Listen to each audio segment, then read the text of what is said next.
Pudiéramos preguntar qué es el anatema. Anatema es una palabra que significa maldición, bajo maldición.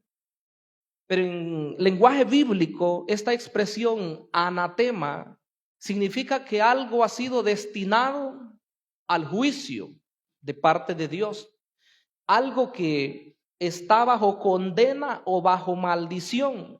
Dios lo había dicho. Al pueblo de Israel le había dicho que cuando fueran a conquistar la primera ciudad, Jericó, que no fueran a tomar nada de lo que había ahí, pues había sido destinado por completo al anatema, así dijo Dios, ¿verdad? Como era la primera ciudad, la iban a destruir por completo. Y ese tema, pues dije la vez anterior, no lo vamos a desarrollar, no lo desarrollé ni en aquel tiempo ni ahora, pues es un tema por aparte, que habla acerca de la destrucción de los cananeos. Por cierto, genera bastante controversia ese tema. Pero bien, el objetivo de Dios era demostrarles que era Él el que les entregaba la tierra. Y estudiamos cómo ellos dieron vueltas y vueltas y vueltas a la ciudad durante el tiempo que Dios les había señalado. 6 días, una vuelta por día.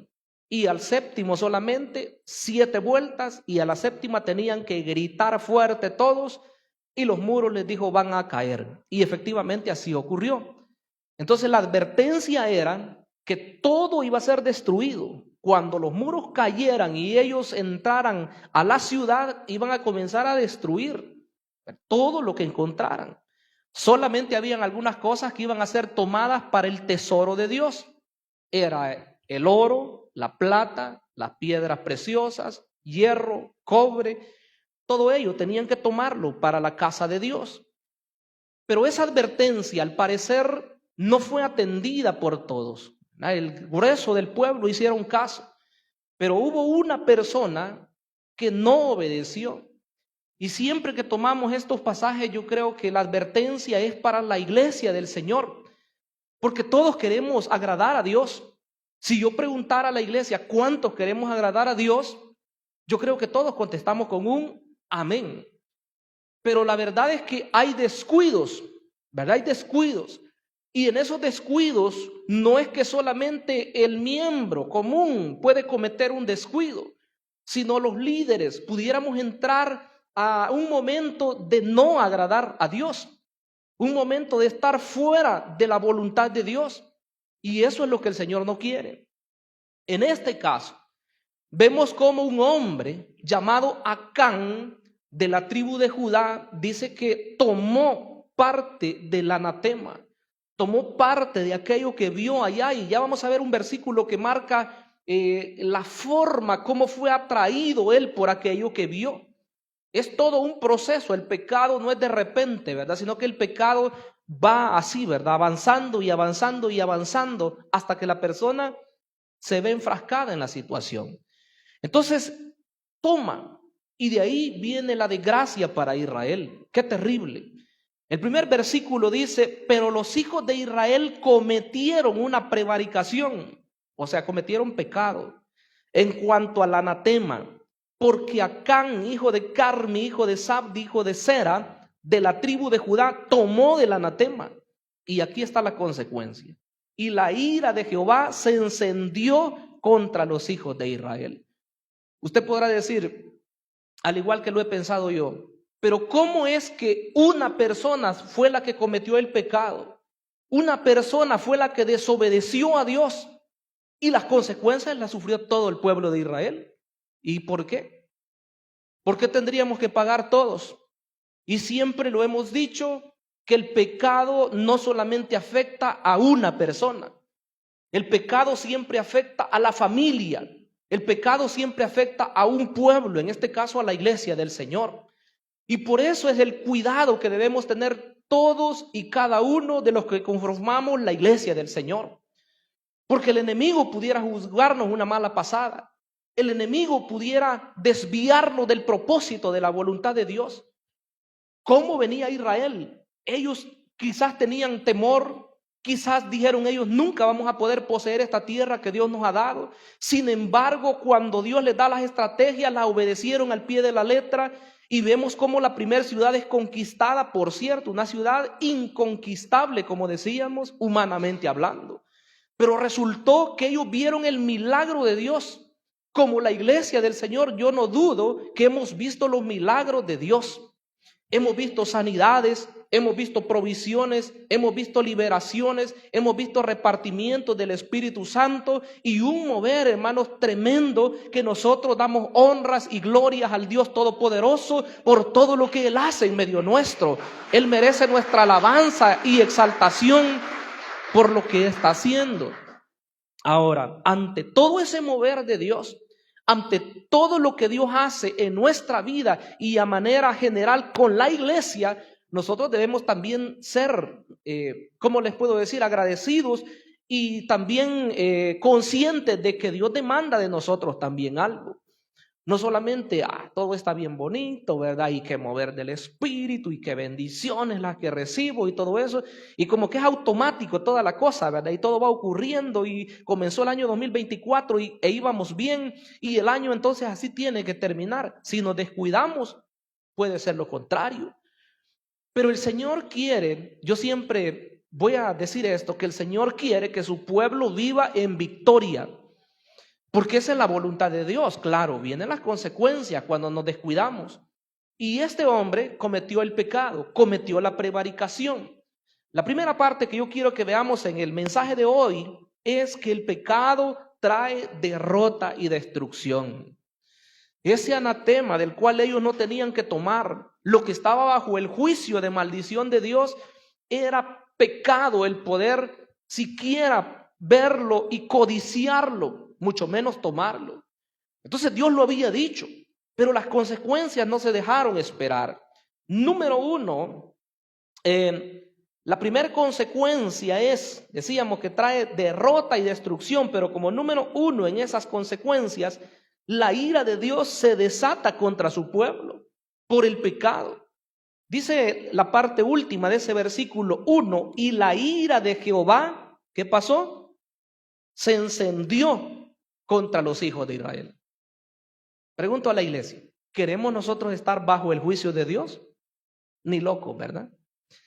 Porque la ira de Dios es para los enemigos de Dios. El juicio de Dios es para aquellos que son desobedientes, para aquellos que se oponen siempre a Dios, para los que están blasfemando, para los que siempre andan queriendo hacer tropezar a los hijos de Dios. Aquellas personas que dicen incluso palabras malvadas contra Dios o contra la iglesia, para esos es el juicio de Dios. Pero cuando yo leo este capítulo, me llama mucho la atención y me alarma, porque lo he leído tantas veces y asusta. En el sentido de que lo que es para los enemigos de Dios, cuando hay pecado, es aplicable al pueblo de Dios. Terrible. Dice que la ira de Jehová se encendió contra los hijos de Israel. Y más abajo dice algo peor todavía. Dice que el pueblo de Dios se había hecho anatema para Dios. Como quien dice, aquellos que estaban bajo el juicio de maldición, y vienen ellos y tomaron una parte, y ya dijimos que fue solo un hombre. Entonces ellos mismos, todo el pueblo de Israel se volvió como maldición. Qué feo eso. Que nosotros dijéramos hoy, la iglesia del Señor está bajo la ira de Dios, o la iglesia del Señor es maldita. Oiga, qué palabra más horrible. Yo no creo que la iglesia del Señor esté maldita. Yo no creo que la iglesia de Dios sea anatema, pero en ese momento Dios lo dijo de Israel. Ya lo vamos a leer con nuestros propios ojos. Pero dice que la ira de Dios estaba sobre ellos. Qué terrible. La carta a los hebreos que estudiamos en los días jueves nos advierten también y nos dicen que aquellas personas que pecan deliberadamente y hacen y deshacen y no se arrepienten de sus pecados, dice que ya no les espera más que un hervor de fuego que devorará, dice, a los adversarios de Dios. Entonces, dejar a Dios, pecar contra Él y alejarse de su presencia trae destrucción para el pueblo. Y nosotros no queremos eso para la iglesia. Un líder espiritual jamás va a querer eso. Y los cristianos verdaderamente en sintonía con la voluntad de Dios tampoco van a querer eso de alguien de la iglesia. Entonces, como número 2, también hay derrota. Hay derrota, decíamos, porque el pecado trae derrota y destrucción. Vemos que la ira de Dios estuvo contra ellos, pero Israel fue derrotado. Según el versículo número 1, dice que ellos estaban perdidos ya. Y cuando mandan a inspeccionar en el versículo 2 ya la tierra, o mejor dicho, una ciudad más, la ciudad de Jai, que era una ciudad más pequeña todavía que Jericó, se confiaron. Ellos se confiaron. Ellos dijeron, no, hombre, esa ciudad es pequeña. Esa ciudad no la podemos nosotros conquistar con miles de personas. No, Josué, no envíes a tanto pueblo. Envía solamente 2,000 o 3,000 de ellos. Mire lo que hizo Josué, versículo 3. Y volviendo 2. Después Josué envió hombres desde Jericó a Jai. Estaba junto a Bet-Aven, hacia el oriente de Betel, y les habló diciendo, subid y reconoced la tierra. Y ellos subieron y reconocieron a Jai, y volvieron a Josué y le dijeron, no suba todo el pueblo, sino suban como 2,000 o 3,000 hombres, y tomarán a Jai. No fatiguéis a todo el pueblo yendo allí, porque son pocos. Y así lo hicieron, enviaron solamente a 3,000. Pero nos sigue diciendo el texto bíblico que siguieron o regresaron, mejor dicho, derrotados. Les mataron a 36 hombres, cuando en la primera ciudad había sido toda victoria, y eso que era una ciudad inconquistable, una ciudad difícil. Y ahora una ciudad pequeña, vienen ellos derrotados. ¿Por qué nos podemos preguntar nosotros entonces? Por el pecado. ¿Pero por qué más? Por la autoconfianza. Cuando la persona se vuelve muy confiada, ¿verdad? Y nosotros pudiéramos aplicarlo a los predicadores y decir, no, yo, ¿verdad? Lo que yo puedo, mis estudios, ¿verdad? O lo que yo he alcanzado, no, puedo hacerlo. O pudiera decir, no, es que tantos años, ¿verdad? Que tengo de ministrar, de predicar, de enseñar, ya, me lo puedo. Cuidado, porque es ahí cuando puede venir un problema a nuestra vida, hablando personalmente. Usted se lo puede aplicar a usted a su vida, o hablando de la iglesia en general, porque el pueblo del Señor hoy es la iglesia. En aquel tiempo Dios habló a Israel, pero hoy el mensaje es para nosotros, ¿verdad? Que nosotros somos el pueblo de Dios. Entonces ellos dijeron, no mandes a tantos. ¿Para qué? Con 2,000 o 3,000 basta, y los van a derrotar. Los demás se van a ir, más que a cansar, se van a ir. No vayan. Y regresan al final derrotados. No debemos confiarnos, hermanos. ¿Qué es lo que hemos alcanzado nosotros hasta hoy? Estamos a punto de cumplir 5 años. Es más, eso es los datos oficiales, pero el dato extraoficial, nosotros ya los cumplimos los 5 años. Así que, hermanos, yo les digo, lo que hasta hoy hemos alcanzado no ha sido el brazo humano lo que nos ha dado esa victoria. Lo que hasta hoy hemos alcanzado ha sido el brazo poderoso de Dios. Y a Él debemos darle toda la alabanza y toda la gloria. Bendito sea el nombre maravilloso de Dios. Estamos a punto de entrar a una semana, ¿verdad? Faltan algunos días todavía, ¿verdad? Pero estamos a punto de entrar a una semana de celebración, donde todos los días los vamos a consagrar y los vamos a dedicar para darle esa acción de gracias al Señor por todo lo que Él ha hecho aquí. Y yo no dudo que falta todavía mucho más que hacer. Y si tomamos las palabras del libro de Josué, falta mucho más que conquistar todavía. Porque nosotros somos la iglesia que conquista, la iglesia que no se detiene, la iglesia que avanza, no con las fuerzas humanas, sino que avanza con las fuerzas del Santo Espíritu de Dios. Ese Espíritu Santo es el que nos ha llevado día tras día, mes tras mes y año tras año. Y así debe de seguir. Entonces no nos confiemos. Ellos se confiaron y dijeron, no, rápido vamos a conquistar esa ciudad. Y venían derrotados. Venían ellos ahí, ¿verdad? Ya con un gran miedo. Y las palabras de ellos eran desalentadoras, por cierto.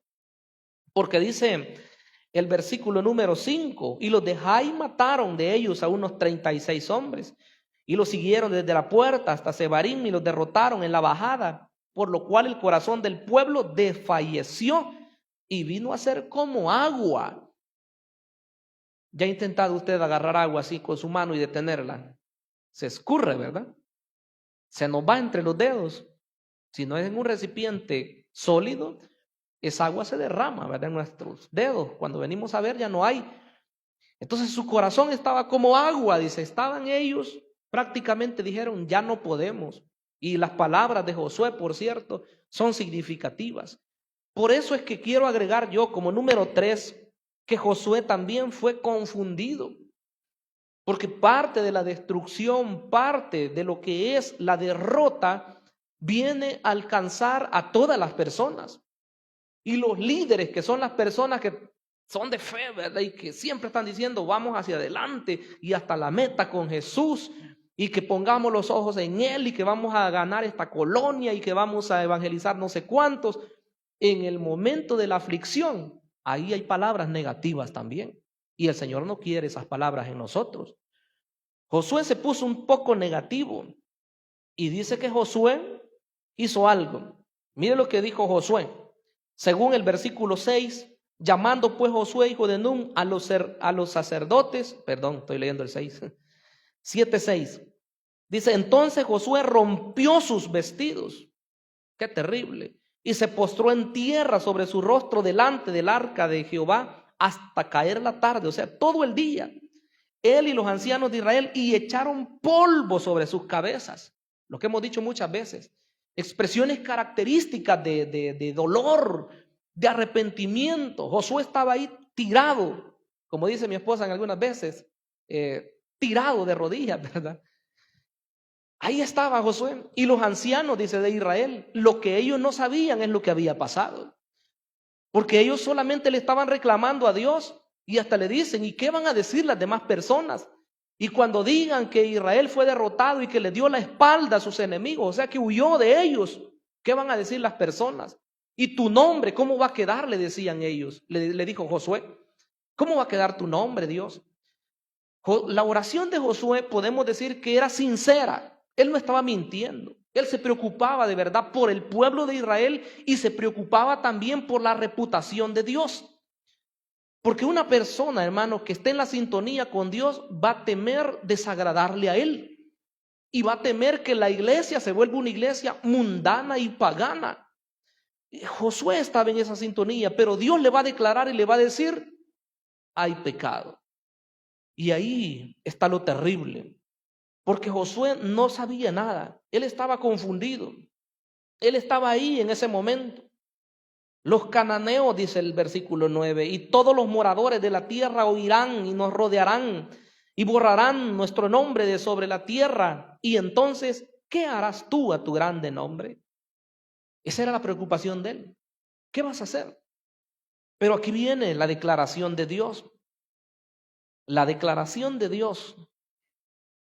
Vemos que dice que Jehová se vuelve el enemigo de ellos, porque hay derrota y hay destrucción.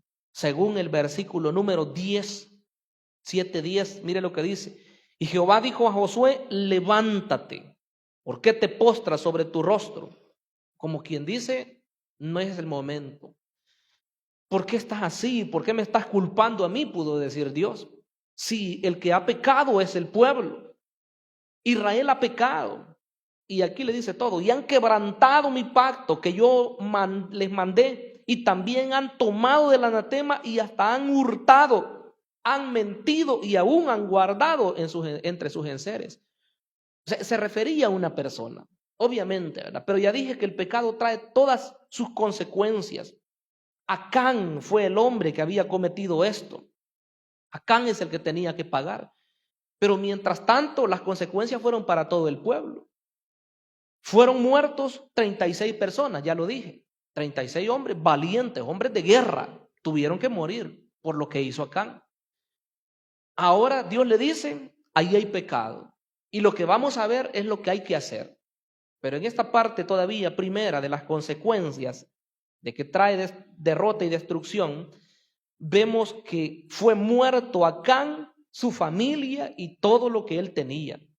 Nuevamente, repito, el pecado trae consecuencias y no arrastra solamente a una persona, sino a muchas más. Mire lo que dice el versículo número 19. Versículo 19 del capítulo 7 siempre. Entonces Josué dijo a Acán: hijo mío, da gloria a Jehová, el Dios de Israel, y dale alabanza, y declárame ahora lo que has hecho. No me lo encubras. Cuando yo estaba leyendo este versículo, créanme que me llamó la atención, porque aunque él está a punto de decretarle un juicio a Acán, porque ya había sido seleccionado, ¿verdad? Dios había dicho cómo lo iban a hacer. Vamos a llamar por tribus, y sobre la tribu que caiga la suerte. Luego vamos a buscar entre las familias, y luego sobre el líder de la familia, o sea, el padre, y la suerte cayó en Acán.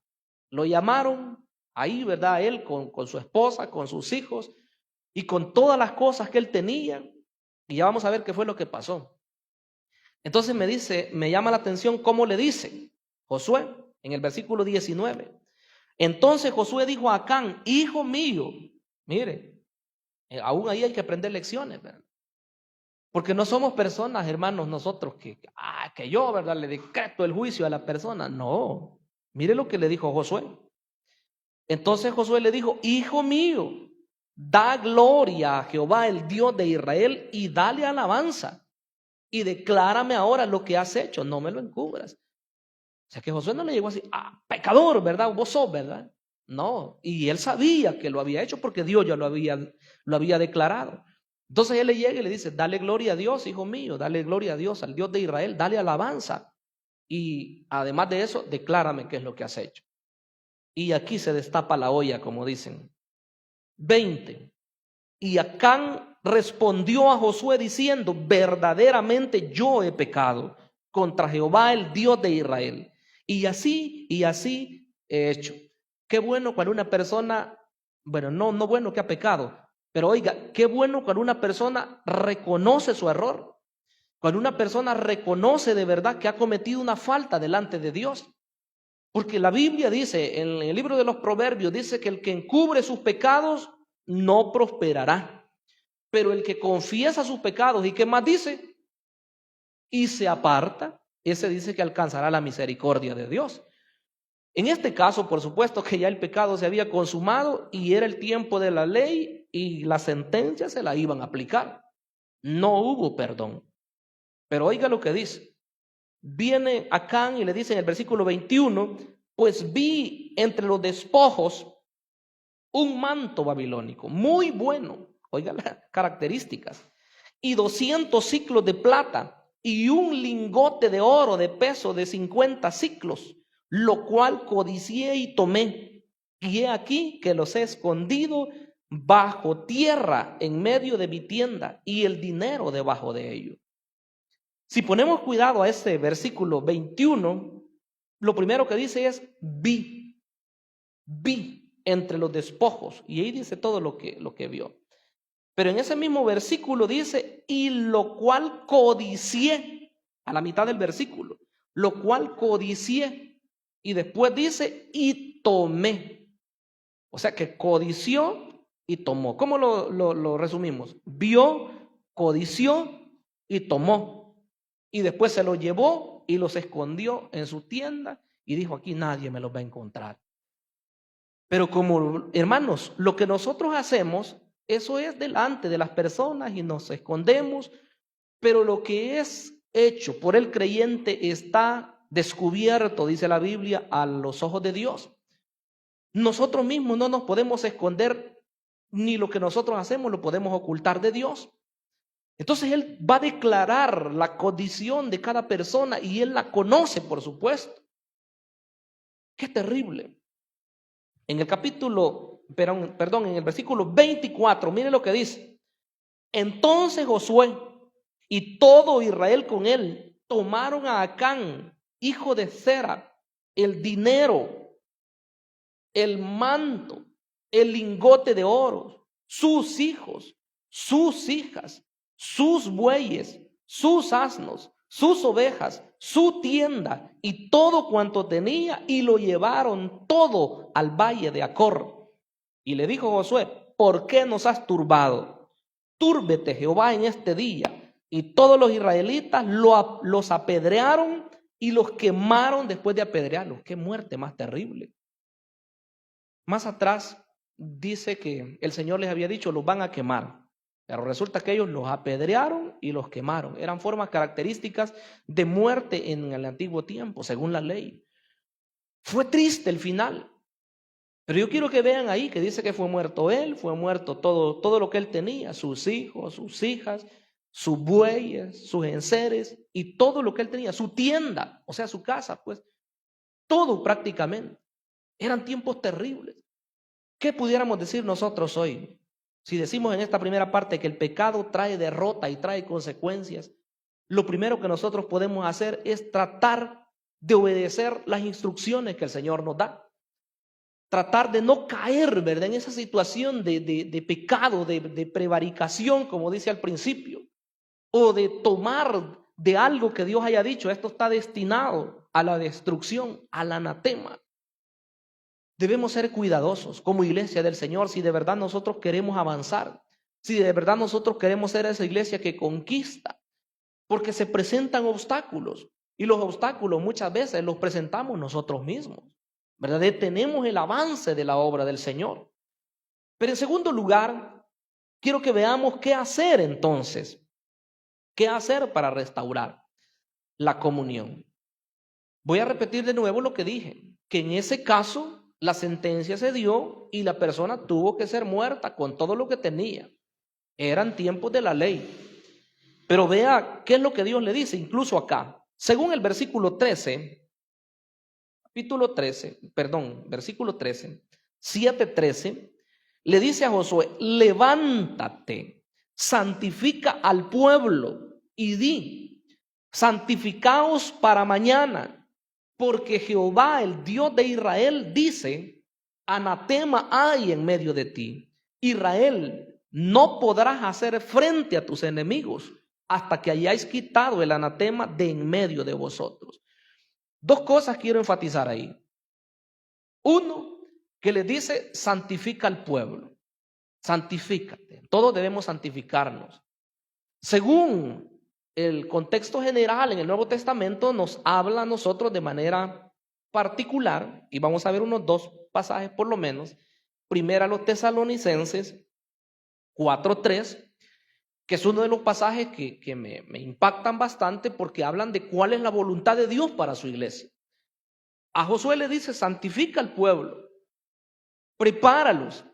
Mañana vamos a ver qué es lo que va a ocurrir, porque el día siguiente tenían que seleccionar. Dios iba a decir quién era el que había pecado, porque Josué, repito, no lo sabía.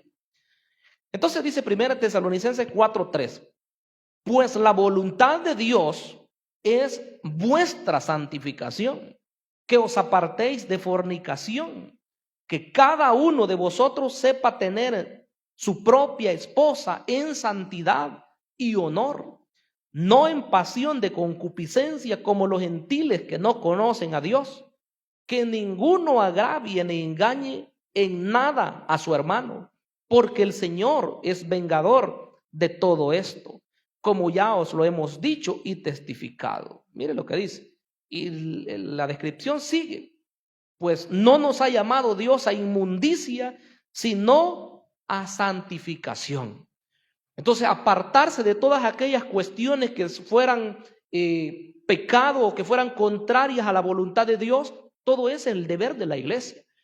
No debemos nosotros volvernos mundanos, no debemos nosotros volvernos personas blasfemas, personas que rechazan incluso la autoridad de Dios. No debemos volvernos así. Debemos ser personas que agradamos al Señor con todo lo que hacemos, con todo lo que somos, con toda nuestra vida. Eso quiere el Señor. Porque ser santo, hermanos, como lo hemos repetido en diversas oportunidades, no es verdad que usted va a agachar la cabecita ahí, ¿verdad? Ir caminando todo así, o que va a venir todo sucio a la iglesia, ¿verdad? Con sus ropas más viejitas porque es muy humilde, es muy santo. No, eso no. No es así. La santidad es carácter. La santidad es la forma de conducirse del creyente. Eso es lo que quiere el Señor de nosotros. Y lo otro que quiero recalcar, bueno, pero veamos otro pasaje acá. En Primera de Pedro 1:14, siempre de la santidad. 1:14 de Primera de Pedro, dice: como hijos obedientes, no os conforméis a los deseos que antes teníais estando en vuestra ignorancia, o sea, no siendo creyentes, sino como aquel que os llamó es santo, sed también vosotros santos, en cuanto dice, en toda vuestra manera de vivir, porque escrito está, sed santos porque yo soy santo. ¿Cuántos decimos amén? ¿Cuántos pudiéramos darle gloria a Dios en esta noche? Porque Él quiere de nosotros un pueblo santo.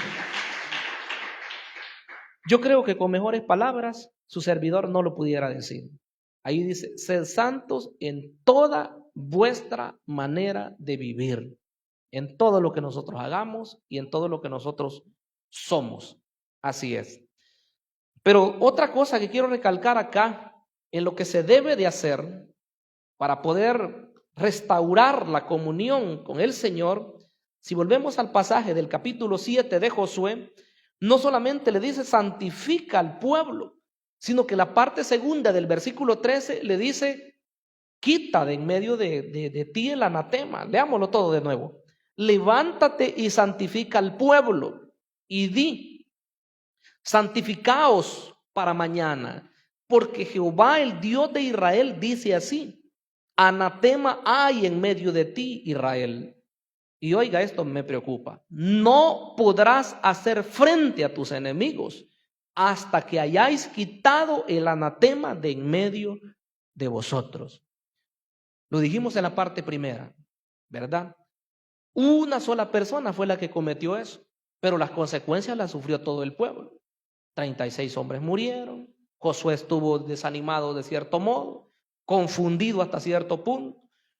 Y hoy Dios le dice, hay anatema en medio de ti.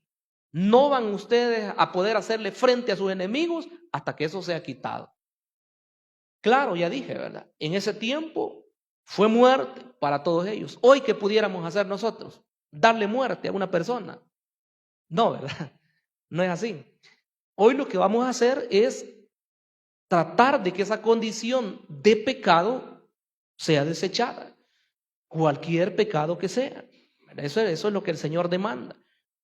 Que si una persona incurre en una falta, sea pequeña, sea grave o sea pecado pequeño, como le llaman las personas, aunque pecado es pecado, no hay pecados pequeñitos y pecados grandes, porque todo conduce a la muerte si no se corrige. Entonces el Señor hoy quiere que eso se deje, ¿verdad? Si hubiera, y no es que si hubiera, yo sé que en el pueblo del Señor muchas veces hay cosas, hay que dejarlas. Y si pudiéramos enumerarlas una por una, nos diéramos cuenta que siempre hay cosas que hay que dejar. Porque cuando hablamos de estas situaciones, alguien pudiera decir, adulterio. El que esté en adulterio debe de dejarlo. Por supuesto que debe dejarlo. Fornicación, sí. Por supuesto que hay que dejar la fornicación. Borrachera, el que se emborracha todavía siendo cristiano, por supuesto que hay que dejarlo también. Todas esas cosas, pero hay otras que son menos visibles y que también hay que dejarlas, que son pecados. Como por ejemplo, ¿cuáles? La mentira, una mentirita blanca, ¿verdad? Que hasta color le ponen los creyentes, pero no hay mentiras blancas, ni rojas, ni moradas. Mentira es mentira y es pecado, y hay que dejarlo, ¿verdad? ¿Están de acuerdo? Sí, ¿verdad? Amén. Gloria a Dios.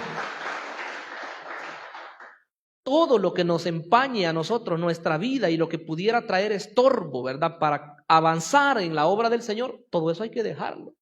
Quitar el anatema. Dice, no vas a poder avanzar. Solamente le cito otro texto. La palabra de Dios dice en la carta a los Hebreos que hay que tener cuidado. Dice, no vaya a ser que brote, dice, alguna raíz de amargura y esta, dice, les estorbe y les impida el seguir avanzando. Entonces quiere decir que esas cosas que nosotros pudiéramos decir que son pequeñas, al final pueden hacer que una persona se salga de la obra de Dios o deje de alcanzar el premio al final. Entonces, cualquier cosa, hermanos, pecados que la gente le llama pequeño o que sean grandes por el escándalo que hacen, siempre son pecados y hay que dejarlos. Hay que dejarlos, eso quiere el Señor. Cuando les dije que me preocupa es porque dice que Dios les dice claramente, ustedes no van a poder avanzar hasta que ese anatema sea quitado. No van a poder vencer a sus enemigos si el anatema no es quitado. Si nosotros queremos ver bendición en nuestra vida o en la iglesia, debemos de tratar de vivir conforme a la voluntad de Dios. Eso es todo. Quiero que demos gracias al Señor, hermanos, y le pidamos a Él de todo corazón, porque el mensaje de hoy es una advertencia. No es que yo crea que usted, ¿verdad?, ha cometido ese pecado, de que usted de repente ha agarrado algo que no debía, o que usted ha pecado, ¿verdad?, deliberadamente delante de Dios. No, el mensaje es una advertencia para que nosotros tengamos cuidado. Por eso dice, cuidado con el anatema. Inclinemos el rostro y demos gracias al Padre y digámosle, amado Señor que estás en los cielos. En esta hermosa hora, Señor, queremos exaltar tu nombre. Queremos bendecirte, mi gran Rey, mi gran Dios. Nos permite, Señor, poder oír tu palabra. Tu palabra, Señor, que nos advierte, que nos exhorta, mi Dios, a poder ser precavidos, a poder ser cuidadosos. Pues tú demandas, Señor, un pueblo santificado, un pueblo que marche conforme a tu voluntad, que conquista, que avanza. Oh Dios, pero si hay pecado, hay obstáculos. Si hay pecado, hay muerte, hay destrucción. Oh Dios, ayúdanos, porque no queremos ser, Señor, el pueblo que es derrotado, el pueblo que es detenido ante el avance, Señor, que lleva. Si no queremos ser ese pueblo bendito, ese pueblo, Señor, que se guarda, que se santifica para seguir, Señor, avanzando. Pues cuando fue quitado el anatema, aunque trágicamente, pero luego vino la conquista de la ciudad de Jai. Ahí vino la victoria. Y esa victoria, Señor, es la que tú tienes para tu pueblo. El pueblo que te obedece.